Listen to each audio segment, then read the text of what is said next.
Welcome, Vanina.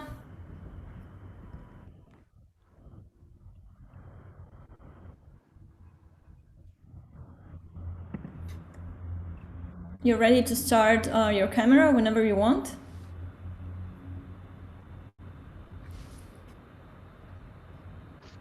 Hello, can you hear me? Okay, so Vanina Martínez is a researcher at the University of the Universidad Nacional del Sur of Bahía Blanca here in Argentina, and she comes from the University of Maryland where she studied.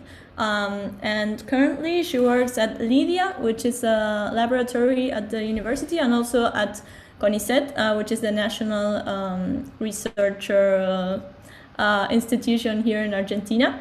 And her talk will be about symbolic reasoning to model sentiment and knowledge diffusion in social networks. So welcome, Vanina, and the floor is all yours. So I will stop sharing now so you can share. Thank you. Okay, let me see if I can share my PowerPoint. Perfect. Can you see my slides? Yes. Okay, so I worked in Universidad del Sur for a long time. I'm now at University of Buenos Aires, in Buenos Aires, in the Department of Computer Science there in the Faculty of Exact Science and Natural Sciences. But I'm still working in CONICET, only in a different institute. Sorry. So the work I'm going to present today is actually with people from Bahía Blanca, from Universidad del Sur, and it's basically the work that Fabio did in his for his PhD thesis that he finished last year, and but we're still doing some work because actually the project itself was quite ambitious, and he would only do one PhD. So, but we need more students to work on this. So basically, what I'm going to show you is a framework, a formal framework, in which we seek to represent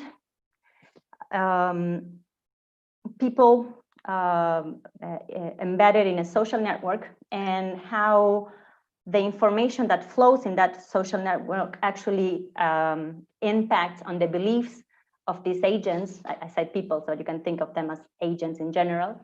How the beliefs change according to what the agent sees in the news feeds, right? So, why is it not working? There you go. So you can think that we can have several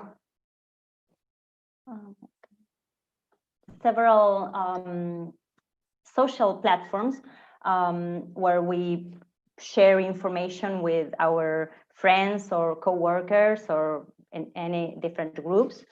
And basically the problem that we wanted to address for this project is I am looking at my news feed and I see different opinions about products or ideas or facts that are events that are happening in the world, right? And I see that my friends, my coworkers, they have different opinions, different sentiment about these products. For instance, in this case, we're talking about a phone, but it could also be a service or a person, right?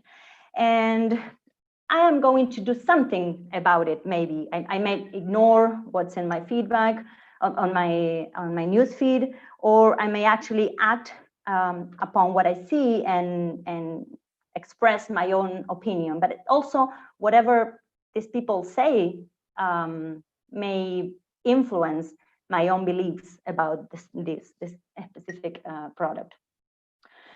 So this was about. So this example was about a telephone. We can think about, for instance, if we have a political candidate, and then there's people saying that this person will raise taxes, and so with a negative opinion towards this person. Then I have another connection that says, well, but they promised to increase the budget for education, and it's the positive sentiment about that, and I don't know what to think about it, and what should I post if I want to post anything about the issue or the problem or this person in particular. So the idea is that I may have my own opinions on that or not, and what I see on my feed may change what I think about the topic and actually make me do something in my social network about it and express some opinion, probably with some sentiment associated to it. So the goal, I'm trying to see if I can remove, sorry.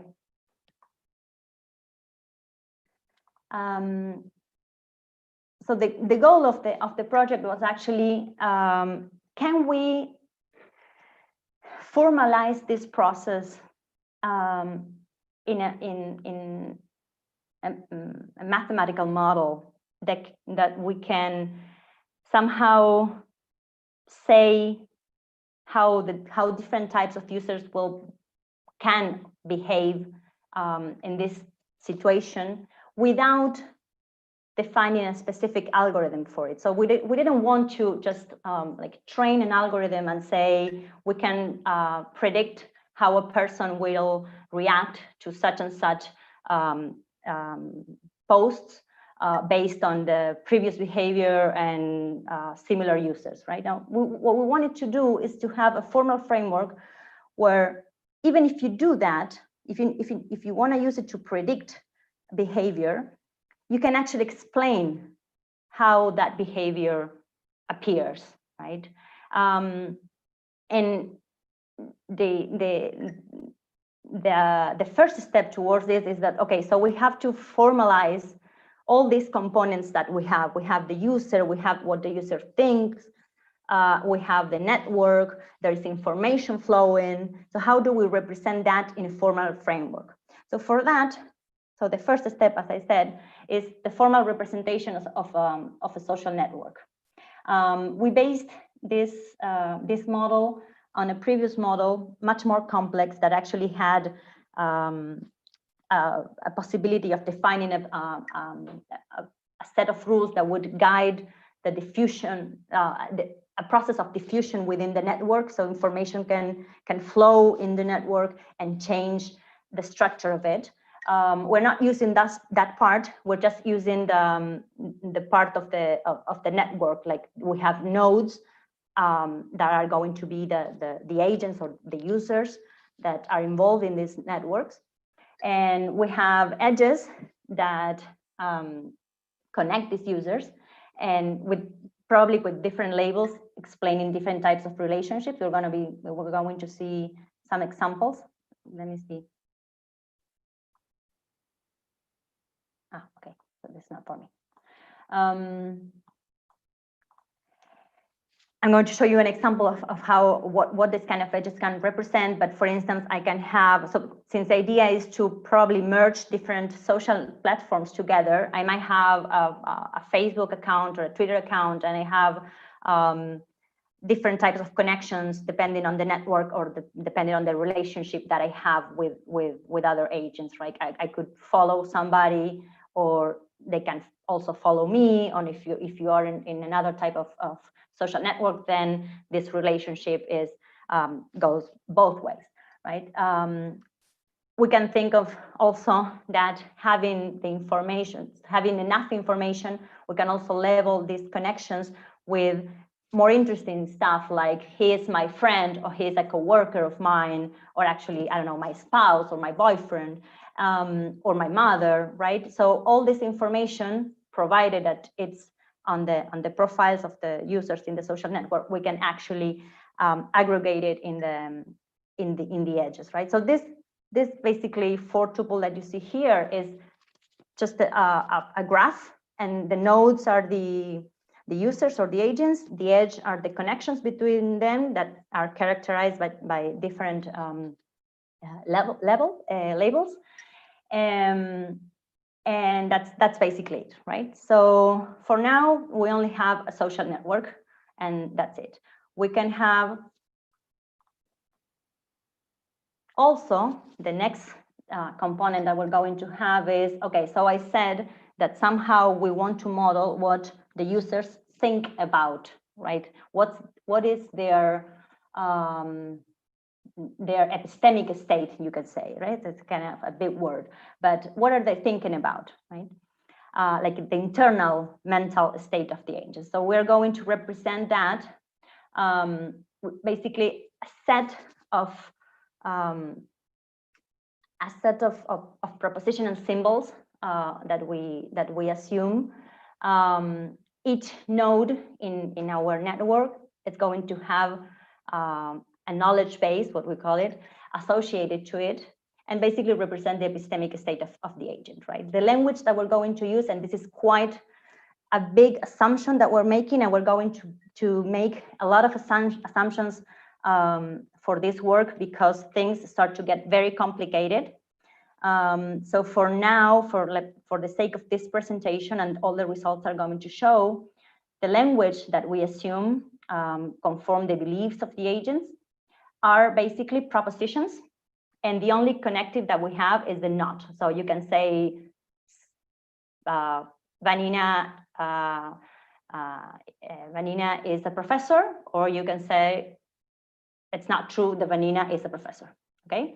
So we don't have connections like conjunctions or disjunctions or implications here, see? Just propositional symbols and the negation of them. We also make an open world assumption, right? So what we're going to say is if in my knowledge base, I don't have either a literal nor the negation of the literal, then that means that I know nothing about that topic or product or service of whatever the proposition is representing, right? So if I don't have in my knowledge base that Vanina is a professor, and I don't have it there that it's not true that Vanina is a professor, then I know nothing about Vanina being a professor, okay? So I know nothing about the truth of that proposition. This is also a quite big assumption, that simplifying assumption that we are making.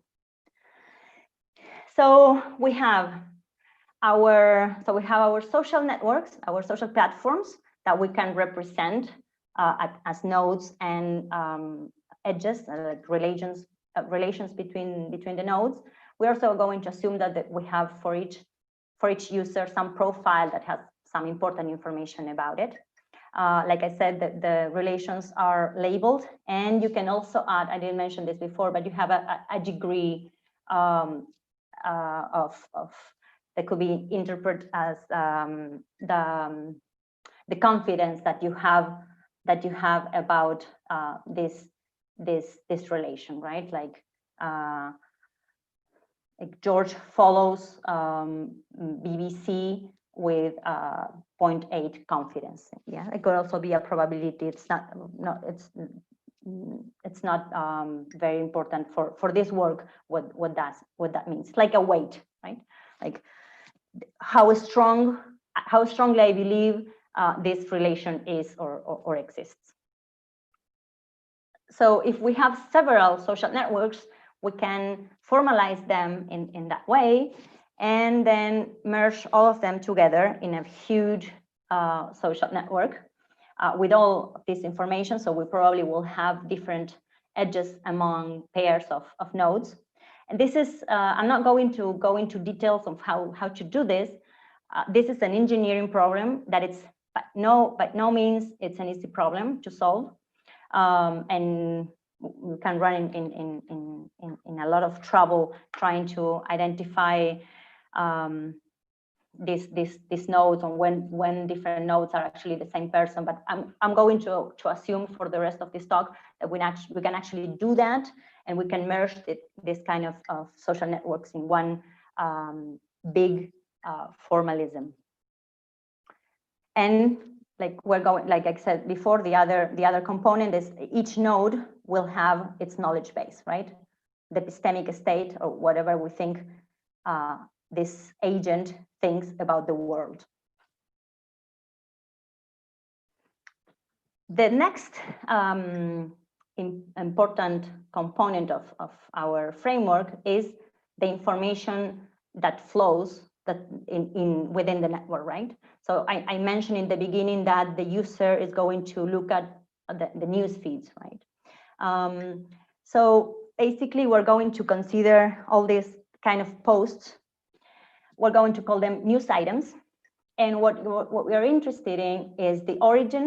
So who published that post? What's the content that, for the sake of this work, is just a literal, a proposition, or the negation of a proposition?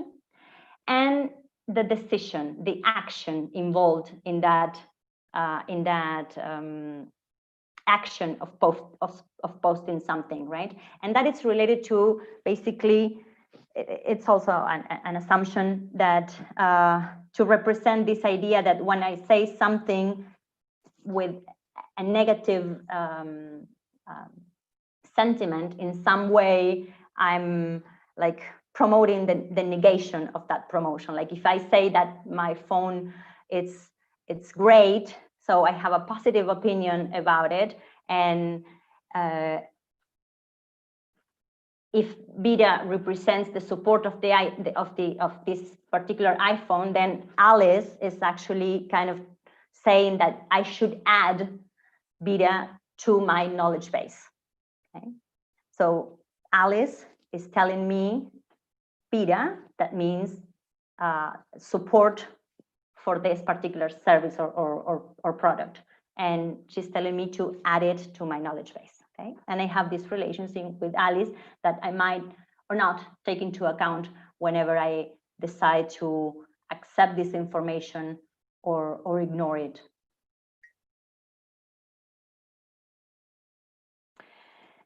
An important notion that we're going to consider is that whenever I look at my news feed, I may have a lot of news items that might contradict each other. Later on, we're going to define a more fine-grained notion of inconsistency. But for now, we're basically going to say, okay, so if I have two posts, two news items, they are talking exactly about the same proposition, but the decision is different, right? So I didn't say it before, sorry, but the decisions that we can have is add, remove, or flip. So if I add, it's like I want you to now believe that the iPhone is great. To remove beta means like remove the belief that you had, that if you previously had it, that iPhone was great. And flip it, right, would be if you believe that iPhone was great, now flip it and you should believe that iPhone is not great. Okay, or the other way around, whatever was the literal that I had in my knowledge base. Okay, so whenever we're talking about the same proposition, if the decision that the news items say it's different, so one is add and the other is remove, then it's inconsistent. If they're complementary, right? If I have like beta and not beta, then well, basically what it says here in four different cases is I have to be sure. So if they are complementary, I cannot like add both or remove both, or flip one and remove the other, or flip one and add the other. Okay, so these are all the different kind of conflicting information, but we're going to see that for the model of dynamics, okay, that we're going to define, this is too coarse, and we're going to identify different kinds of conflicts within news items and also between the knowledge base of the agent and the news items that he sees. And also just kind of notation from now on, whenever I talk about a set of news items, these news items only will have additions or removals, because we can always flips, we can always represent them as additions and removals, as a pair of additions and removals. So we're not going to to have an overload of notation with that. So either you add an item or you remove it. Okay. How are we going to do this, right? Based on what? Like I said, we didn't want to just define an algorithm that would predict how a user will behave. We wanted to define a formal framework where the behavior of the agents can be explained, like based on symbols and rules. Okay. So what we tried then was to see if this area of belief revision where I worked would help us defining this kind of operators. Like you can think that the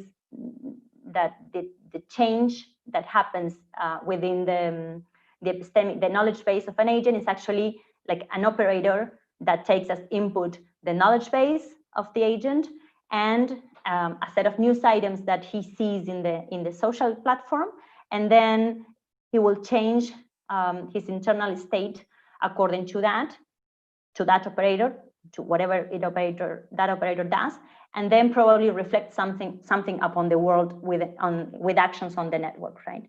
So if we look at belief revision, so belief revision is a whole area that it's in the middle of philosophy, databases, and AI.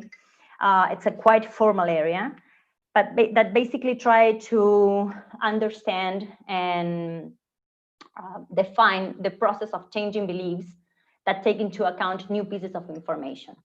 For that, there are three operators that they define. One is revision, contraction, and expansion. Expansion basically means just add new information to your belief base, to your knowledge base, without checking consistency or anything.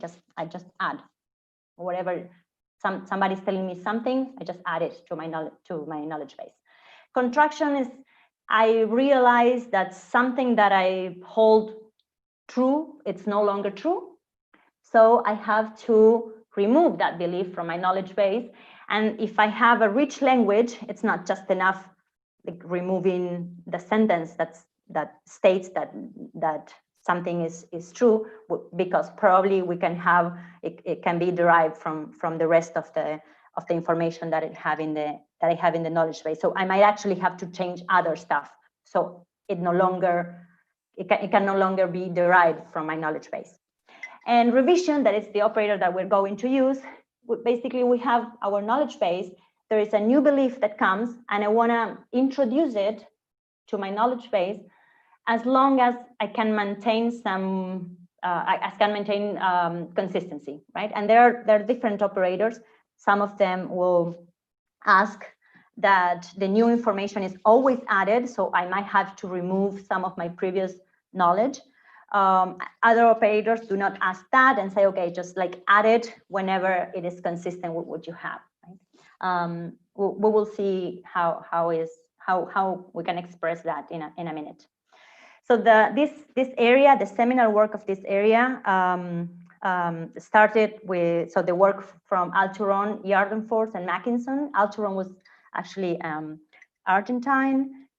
He was a lawyer, but he liked computers and and philosophy, and so he never actually worked as a lawyer, but started to think about how legal theories, if you think of a legal theory as a logical theory, what happens when you introduce new laws and then you have to change whatever you have. So it's basically the same idea that I'm telling about beliefs in general, but Alturon thought about it in terms of legal knowledge. And what they did is to define these operators, revision, also contraction and expansion, but we always say it's just like revision to name all of them. So they introduced a formal definition of rational revision operators. How they did that? So basically, what they provided is not an algorithm to say how the theory will change, but they provide a set of postulates or properties that these operators should satisfy. And that's what we're going to do. Here it says rational, right? So when in this sense, in the AGM belief revision community, you say rational, it is related to maintaining consistency on one side, and on the other side, we want to have minimal change. So these operators have to behave so they remove as little information as possible. What we're trying to do is to add to this set of postulates an extended notion of rationality that would include some of the other kind of behaviors and characteristics of users in the of agents in the real world. Because when we looked at what has been done in the belief revision community, and we try to apply it to this particular setting of social networks, we saw that they made a lot of assumptions that didn't make that much sense in the real world, right? And we wanted something that would be guided more like from a practical point of view. As you're going to see, this is not really practical.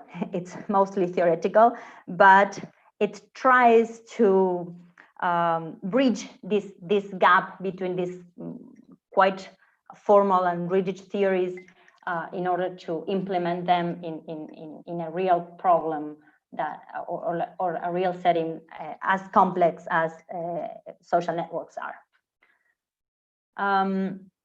So basically, what we did then is say, so we're going to have a belief revision operator that will take a knowledge base and the new knowledge. So this is for each agent. It's local. I'm going to show you later a picture that will make sense. This will make more sense. But basically, it's local because this operator is applied to every user in the network. So the parameters for this operator would be the knowledge base of the user and the set of news items that he sees in the news feed. Okay, so we have our operator, and what can happen is that the result is going to be a revised knowledge base that could either adapt all of the information that came in the form of news items, could be revised like by taking some part of it and probably removing some of the information that he already had in his knowledge base, or it might actually not take any of the inputs that not take into consideration any of the inputs that he gets. How this is when and how this is going to happen, well, this depends on the set of postulates that we're going to define. As I said before, AGM, for instance, makes sure, because of the set of postulates that they present, that the new knowledge is always included in the results, all of it. But there are other proposals in which this is not the case, may not be the case. But this is all formalized by means of the postulates. So when I say the local revisions, this is the drawing that I wanted to show you. So basically, we will have our network, and we are going to apply the revisions for each node in the network according to their news feed. And what can happen in the general framework, I'm not going to go into much detail about it, but what can happen is that if the network is rich enough, there might actually some of the changes in the belief bases or the knowledge bases of the agents may actually change some of the structure of the network.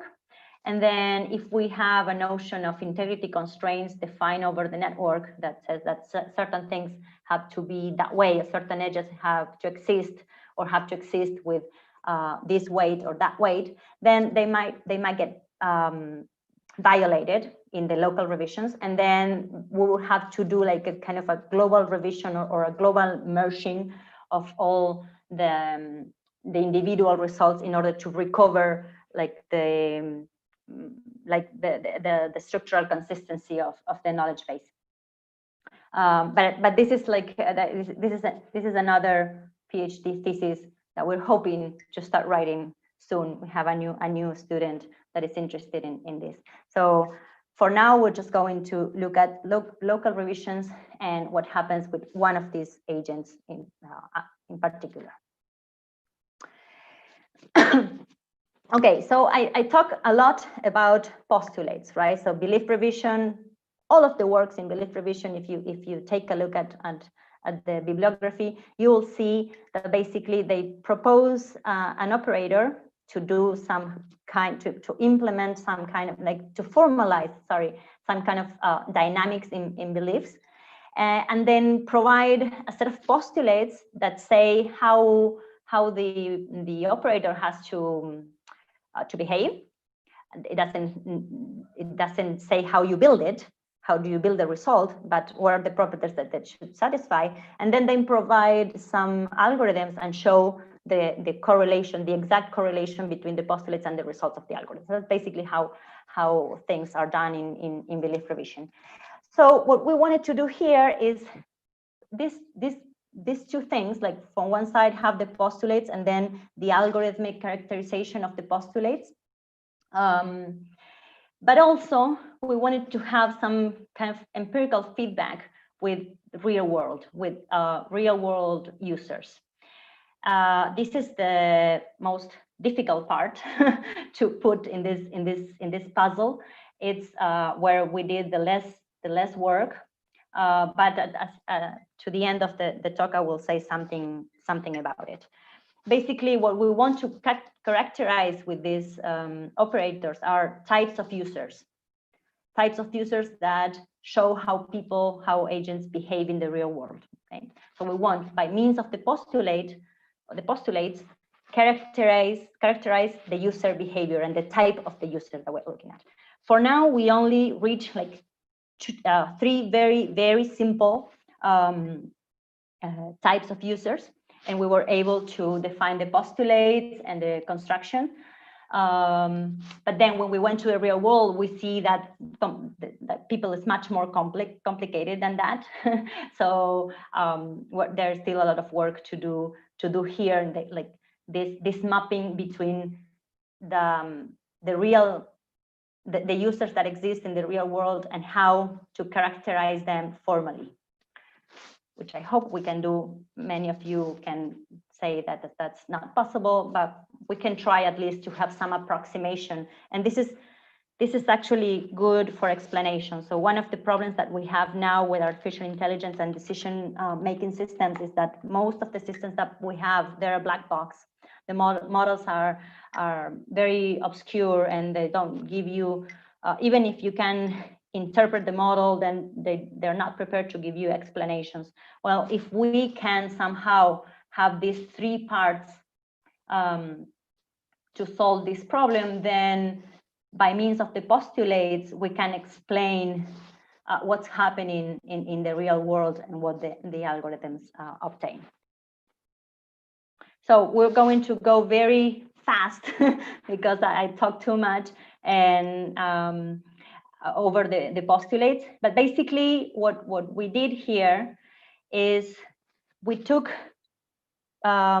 properties that some of the works on belief revision in the literature had analyzed, and we tried to fit them within this context of social network. So one of the postulates, the first says inclusion, basically says that no unwarranted information should be added. If nobody is talking about something, then no operator should. If nobody is talking about the new iPhone, then I'm not going to add anything about the new iPhone. Okay. Weak positive success that says that, okay, so whatever I'm listening to, I'm reading, if that's consistent with what I already have, then I should accept it. Negative success, that removals are guaranteed not to be part of the result. Okay? And consistency, that the result of the operator has to be consistent.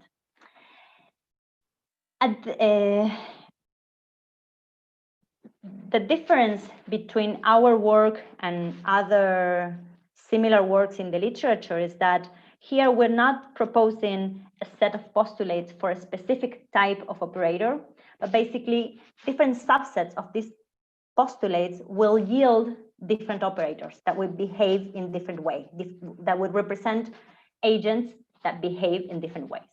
Okay? We have vacuity 1 and vacuity 2. Basically, we're talking about, so if my knowledge base doesn't contain an element, and all the inputs that refer to it say that I have to remove it, then I'm not going to add it. Okay, it's not going to make up new information. Maybe if I like to be like always and on the contrary side, like everybody's saying that the iPhone is bad, and I know nothing about the iPhone, but I just say, no, it's great. It could happen. People do that. Okay, so I'm not saying that this postulates actually represent exactly how people behave, right? But it gives you an idea of what seems to be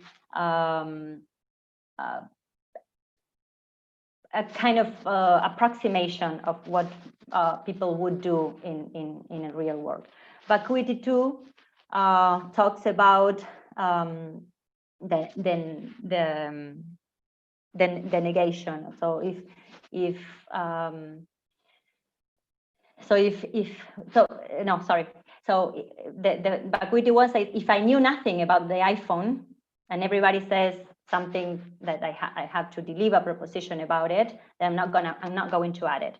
Vacuity 2 says that, okay, if I do know something, if I do have an opinion about something, and all the news items in the input that refer to that same proposition, one, its negation removed, or all of them say that they have to add it, then the output should still contain the propositions. Okay, so nobody's telling me to give up that belief about the iPhone. Okay? So I shouldn't change that information. So in some way, this captures a little bit of minimality in the changes that I'm going to make. I'm not just going to make changes out of nothing. Okay.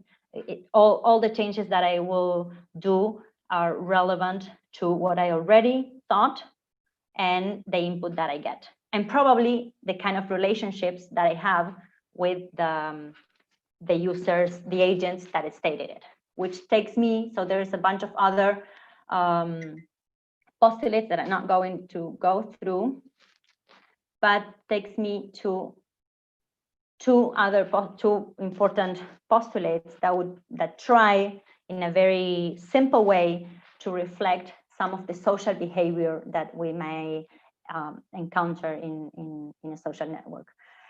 Basically, strong voting, what we do is for a literal that we are going to consider adding or not to our knowledge base, we're going to weigh all the positive and the negative opinions that the friends that talked about it have, and that would also include the kind of relationship and how strong my relationship is with the sources of these news items. And then based on that, I will decide if I want to add it or not. So if the positive weight about this information outweighs the negative weight, then I will add the literal to my knowledge base. If not, then I will add the negation of it. Okay. So basically, this is just a generalization of a lot of social behavior that we can try that we use like majority. Like, okay, so if most of my friends say something, it must be true. So I will add that information. And we have a weaker version of it, where if the positive weight outweighs the negative weight, then instead of adding the literal to my knowledge base, I'm going to make sure that the negation is not in the knowledge base. So it's not the same. It's not like I'm accepting L, but I'm rejecting not L. Okay. So remember, we have a open world assumption here. So if a literal is not in my knowledge base, I don't have an opinion about it. Okay. So making sure that I don't have a negative opinion about it. Okay. And the other way, so and whenever it's the other way, I'm going to make sure that the literal or the proposition is not in my knowledge base. Okay. So this is like the weaker version. And these functions here can be instantiated in many ways that we can think of that would make sense for this setting. The only assumption that we make is that there are functions and give a number, a result between 0 and 1. Okay. So based on these postulates, we define 3 types of users, and for each user, a revision operator. So we have the restraint, the weakly restraint, and the social. So see that it's not like any of them has to satisfy all of the postulates, right? It's just a subset of them. The restraint one, it's kind of this guy. It's kind of very moderated in his changes. He's not going to drastically change whatever he believes. There's some kind of inertia to it, to whatever he thinks, but not too strong. It's not big-headed in that sense, right? Then weakly restrained, we'll have like more options on what that can do. And the social one would actually take into account the voting postulates and behave based on whatever the people that he is connected to says and the kind of relationships that they have. Okay, so going to show an example, and that will be it. So basically, if we look at this, we have our social network. We have Dan. This is the agent for which we're going to do some reasoning. Has a lot of connections. And then in his feed, he says, so they're talking about some restaurant. And so this is quite simplified, right? So they're talking about a restaurant, and there is information about price, parking, veggie friendliness, food, table, and service, right? And he gets all this input from his friends. Clearly, there are some contradictions here. So about food, Kate will say, like Gamma would say something like they have great food, and Kate wants to remove it because she had a bad experience. But Beth, actually, it's like, I don't know, it's like the first time that she goes there, and then she loved it, so she wants to everybody to love this place as well because the food is awesome. Okay. So if we look at an operator that would satisfy vacuity 1. So vacuity 1 says if the knowledge base does not contain an element nor the negation, and all the news items in the input that refer to that element have actually removed it, then L will not be part of the output. So if we look at the elements that satisfy this condition, these are alpha, gamma, and epsilon, and this one that I never know how to pronounce it, okay? Because the dense knowledge base, he says something, he knows something, he has an opinion about beta and about delta, and I don't remember this one either, okay? So basically the elements that we have to check for are alpha, gamma, epsilon, and this other one. So if we look at alpha, no, what can Dan do about alpha? Well, he can either add alpha, add not alpha or ignore. Those are all the possible options he has, right? He doesn't know, he doesn't have an opinion about alpha for now. But if we want our operator to satisfy vacuity, then he can only add alpha or ignore it. He cannot add not alpha, because if we look at not alpha, then it's not in the KB, that's fine. All the news items in the input refer to not alpha, have removed it.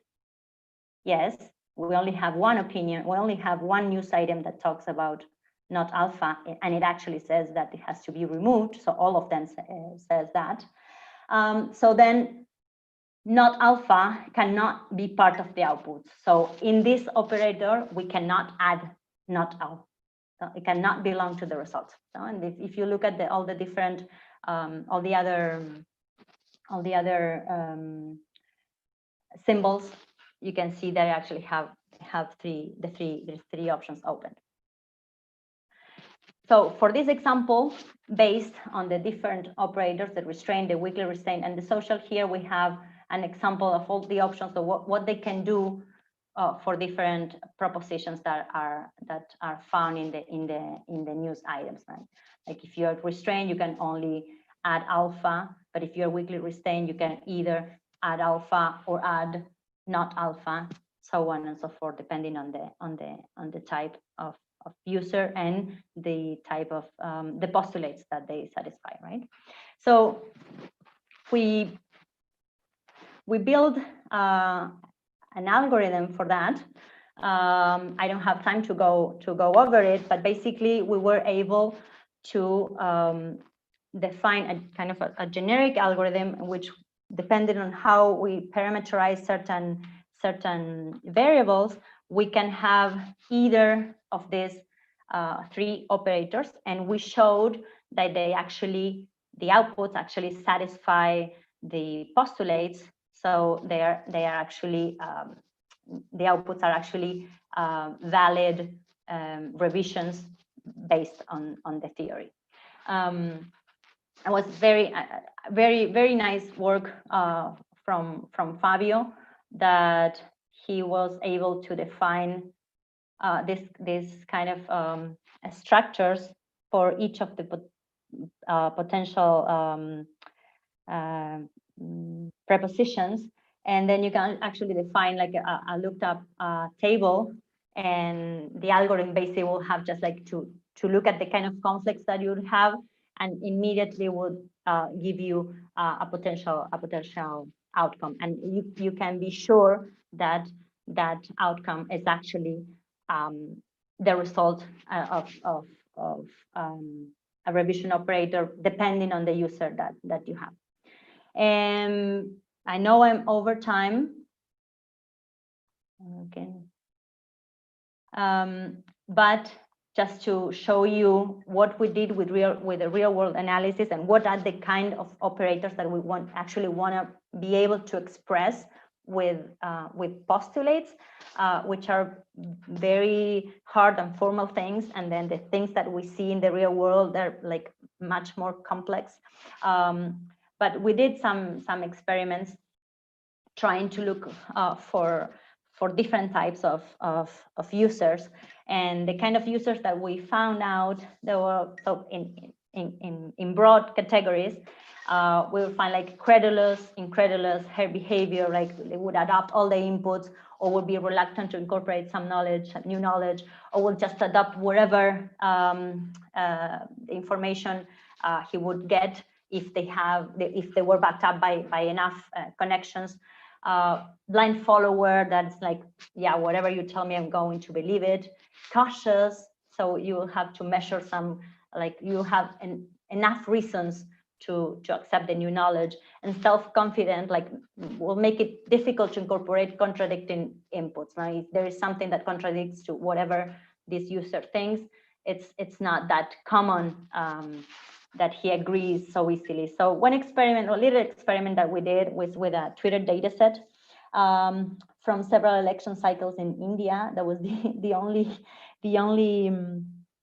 data set we can actually have both the network structure, so how the agents, the users actually connect to each other, and the post that they did, right? And what we simplified, basically looking at sentiment analysis, not really the propositions that they were issuing, but what we, based on the sentiment analysis, we were able to identify this kind of users. And for instance, here we have like this particular user could be an example of confident user, because he never uses hashtags with the same sentiment when received as positive or negative, or uses a different sentiment 90% and 65% of the times respectively, right? So here we have the percentage of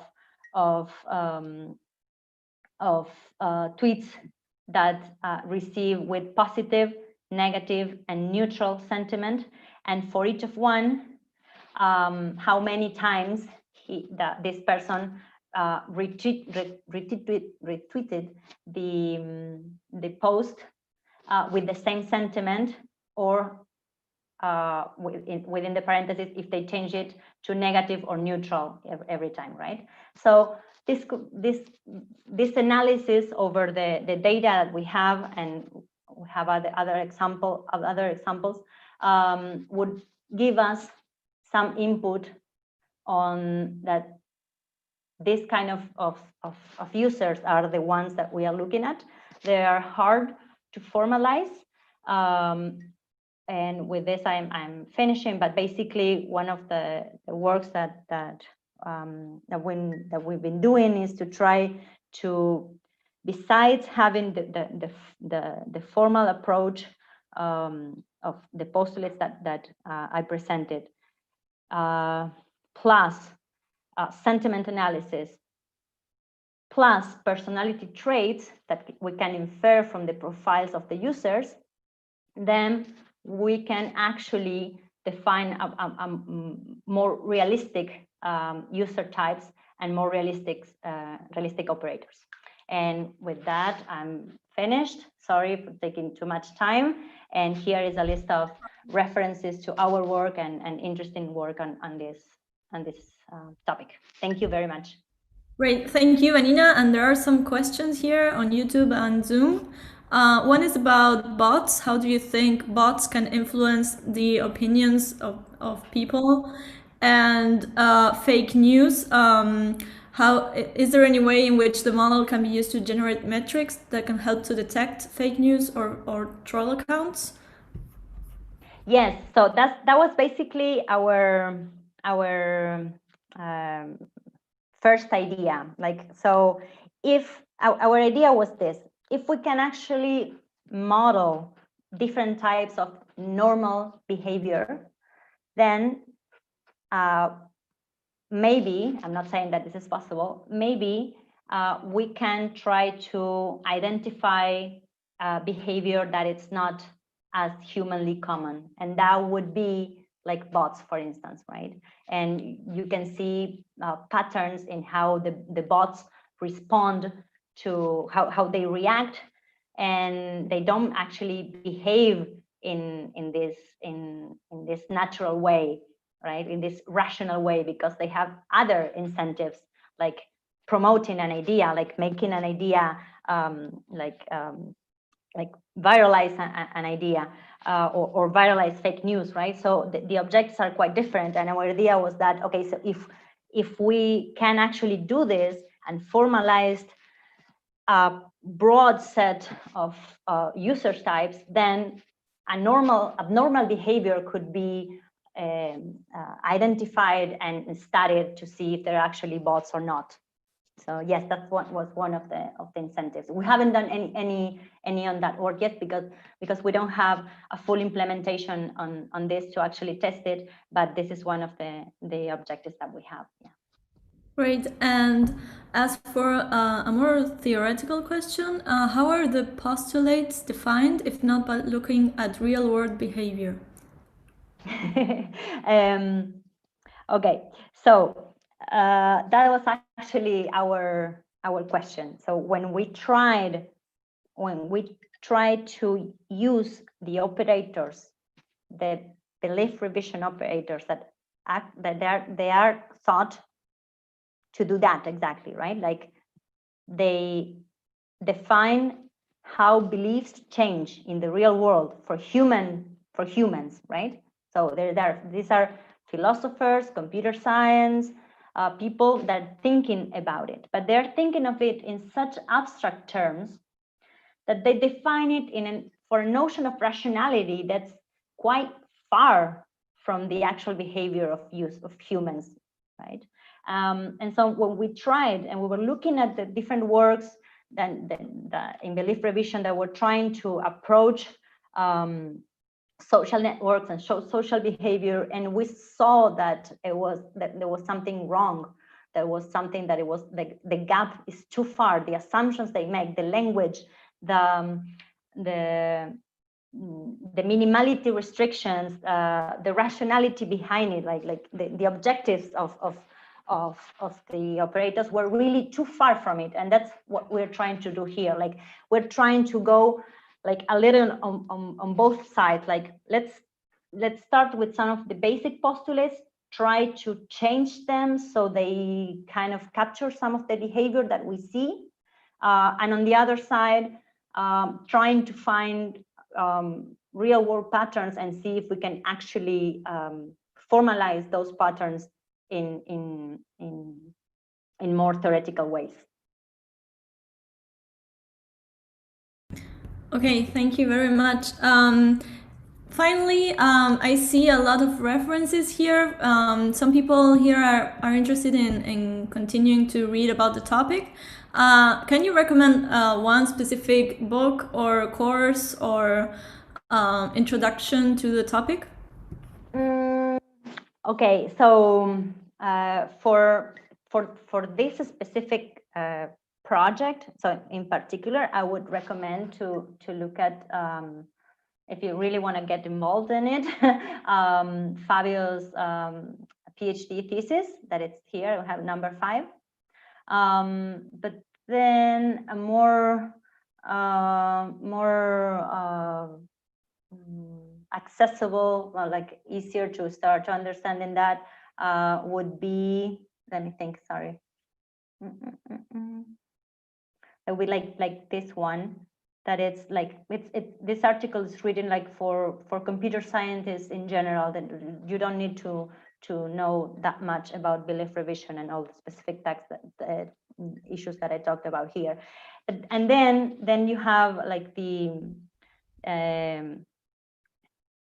foundational work on belief change, that is the one that I mentioned from Alturon, Jordan-Force, and Mackinson, that's here.